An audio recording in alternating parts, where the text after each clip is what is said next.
Okay, so today we're going to read Cloudy with a Chance of Meatballs. And my mom is going to read it. So I'm just going to sit down. Written by Judy Barrett and drawn by Ron Barrett. Oh, and these are what my pajamas look like. They're so...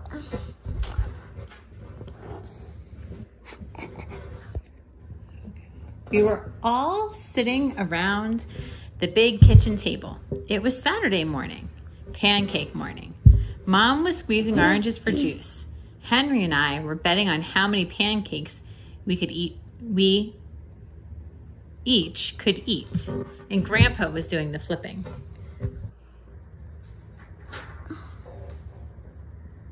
Seconds later, something flew through the air, headed toward the kitchen ceiling, and landed right on Henry.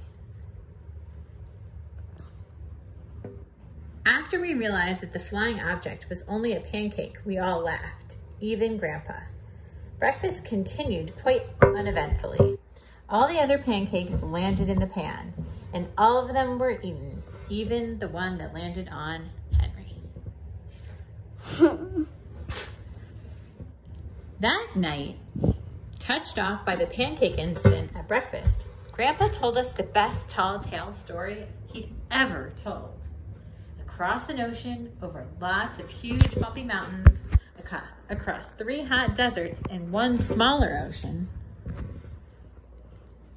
there lay the tiny town of Chew and Swallow.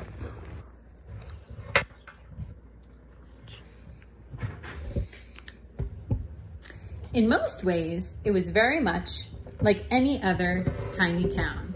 It had a main street lined with stores, houses with trees and gardens around them, a schoolhouse, about 300 people, and some assorted cats and dogs. But there were no food stores in the town of Chew and Swallow. They didn't need any. The sky supplied all the food they could possibly want. The only thing that was different about Chew and Swallow was its weather. It came 3 times a day, at breakfast, lunch, and dinner. Everything that everyone ate came from the sky. Whatever the weather served, that is what they ate. But it never rained rain, and it never snowed snow, and it never blew just wind. It rained things like soup and juice. It snowed mashed potatoes and green peas, and sometimes the wind blew in storms of hamburgers.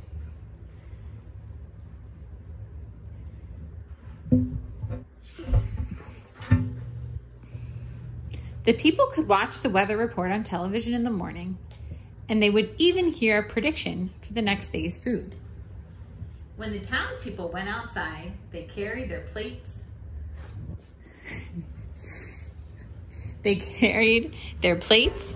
Cups, glasses, forks, spoons, knives, and napkins with them. That way they would always be prepared for any kind of weather. If there were leftovers, and there usually were, the people took them home and put them in the refrigerators in case they got hungry between meals.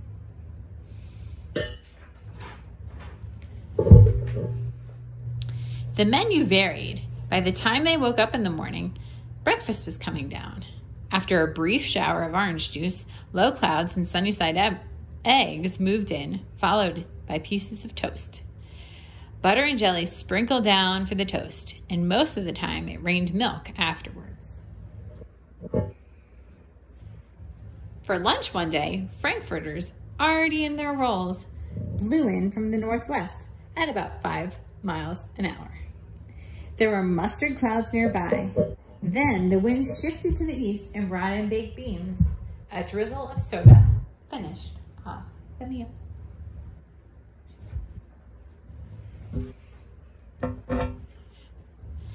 Dinner one night consisted of lamb chops, becoming heavy at times, with occasional ketchup.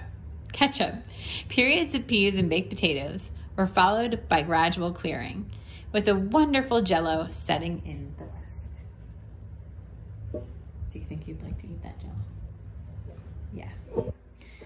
The sanitation department of Chew and Swallow had a rather unusual job for a sanitation department.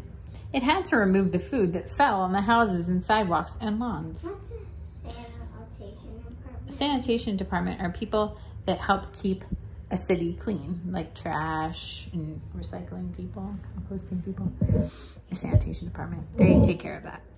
The workers cleaned things up after every meal and fed all the dogs and cats. Then they emptied some of it into the surrounding oceans for the fish and turtles and whales to eat. The rest of the food was put back into the earth so the soil would be richer for people's flower gardens. Kind of like compost, right? Life for the townspeople was delicious until the weather took a turn for the worse. This says, spaghetti ties up town. Record-breaking pasta fall causes chaos. And it says, traffic snarled on lower intestine street. One day, this picture says, one day there was nothing but gorgonzola cheese all day long. The next day, there was only broccoli, all overcooked. And the next day, there were Brussels sprouts and peanut butter with mayonnaise. Do you think she likes that? No. Another day, there was pea soup fog.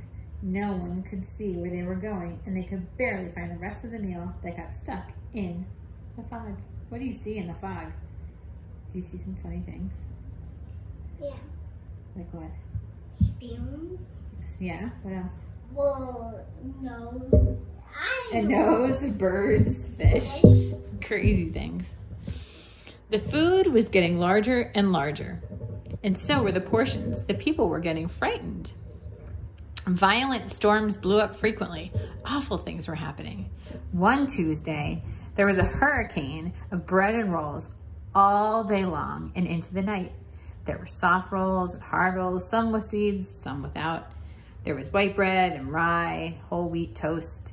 Most of it was larger than they had ever seen bread and rolls before. It was a terrible day. Everyone had to stay indoors. Roofs were damaged and the sanitation department was beside itself. That means that they were just overwhelmed and feeling like, ugh, what do we do, you know? Not good. The mess took the workers 4 days to clean up, and the sea was full of floating rolls. Do you see that? To help out, the people piled up as much bread as they could in their backyards. The birds picked at it a bit, but it just stayed there and got staler and staler. There was a storm of pancakes one morning and a downpour of maple syrup that nearly flooded the town. Yeah. A huge pancake covered the school. No one could get it off because of its weight, so they had to close the school. Lunch one day brought 15-inch drifts of cream cheese and jelly sandwiches. Everyone ate themselves sick, and the day ended with a stomachache. There was an awful salt and pepper wind accompanied by an even worse tomato tornado. Can you say that a couple times? Tomato tornado, tomato tornado, tomato tornado, tomato tornado. People were sneezing themselves silly and running to avoid the tomatoes. The town was a mess. Yeah. There were seeds and pulp everywhere. This is such a silly picture. The sanitation department gave up. The job was too big. Everyone feared for their lives. They couldn't go outside most of the time. Many houses had been badly damaged by giant meatballs. Stores were boarded up, and there was no more school for the children. So a decision was made to abandon the town of Chew and Swallow. It was a matter of survival. Do you know what survival is? Yeah. What is it? Staying alive. Yeah, staying What's alive. a matter mean? A matter? Yeah. A matter of survival. Well, It basically says, this was all about survival. That's what this sentence means. The people glued together the giant pieces of stale bread sandwich style with peanut butter. They took the absolute necessities with them, those are things that they need, and set sail on their rafts for a new land. Right. That's, yeah. Yeah. After being afloat for a week, they finally reached a small coastal town, which welcomed them. The bread had held up surprisingly well enough for them to build temporary houses for themselves out of it. What does temporary mean? Stay-there-ing houses. You know, temporary means that they don't stay there for very long, just short time. Permanent would mean that they stayed there for a long time. Temporary is just for a little bit. The children began school again, and the adults all tried to find places for themselves in the new land. The biggest change was that they had to get used to buying food at a supermarket. We might have to get used to that too after this, not really going to the supermarket. They found it odd that the food was kept on shelves, packaged in boxes, cans, and bottles. Meat that had to be cooked was kept in large refrigerators. Nothing came down from the sky except rain and snow. The clouds above their heads were not made of fried eggs. No one ever got hit by a hamburger again, and nobody dared to go back to Chew and Swallow to find out what had happened to them. They were too afraid. I would go. Would you? Henry and I were awake until the very end of Grandpa's story. I remember his goodnight kiss. Yeah, it'd be pretty cool to go there, wouldn't it? The next morning, we woke up to see snow falling outside our window. We ran downstairs for breakfast and ate it a little faster than usual so we could go sledding with Grandpa. It's funny, but even as we were sliding down the hill, we thought we saw a giant pot of butter at the top, and we could almost smell the mashed potatoes.